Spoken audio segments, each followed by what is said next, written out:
रत्नागिरी सिंधुदुर्ग उमेदवारी जाहीर होण्याआधीच आता नारायण राणे आपला प्रचार दौरा सुरू करतात। आजपासून त्यांच्या प्रचाराचा शुभारंभ होतोय।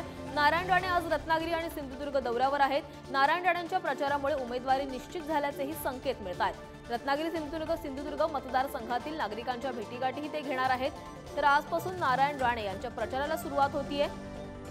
आज रत्नागिरी आणि सिंधुदुर्गमध्ये ते दौरा करणार आहेत आणि मतदारांच्या गाठी भेटी देखील घेणार आहेत। तर याबाबत अधिक बोलण्यासाठी आमचे प्रतिनिधी विकास गावकर आपल्यासोबत जोडले गेलेत। विकास, नारायण राणेंच्या उमेदवारीची अद्याप कुठली निश्चित घोषणा झालेली नाहीये, मात्र त्याआधीच नारायण राणेंनी आजपासून आपल्या प्रचाराला सुरुवात करण्याचाही निर्णय घेतलाय।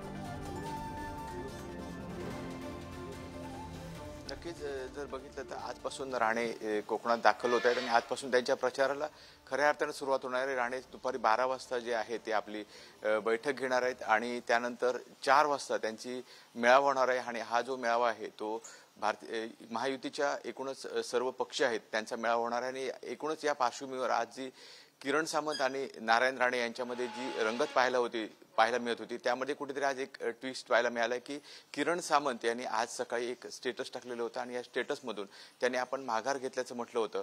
मात्र आता काही वेळापूर्वी ते स्टेटस सुद्धा त्यांनी काढून टाकलेलं आहे। एकूणच जर बघितलं तर प्राची या घडामोडी घडतायत। आजपासून राणे खऱ्या अर्थाने या ठिकाणी प्रचाराला सुरुवात करतायत आणि आजपासून राणेंची उमेदवारी आहे ती अजून अधिकृत जाहीर झालेली नसली तरी राणेंच्या प्रचाराला आजपासून खऱ्या अर्थाने सुरुवात होईल असं म्हटलं जाते। नक्कीच धन्यवाद विकास, तुम्ही दिलेल्या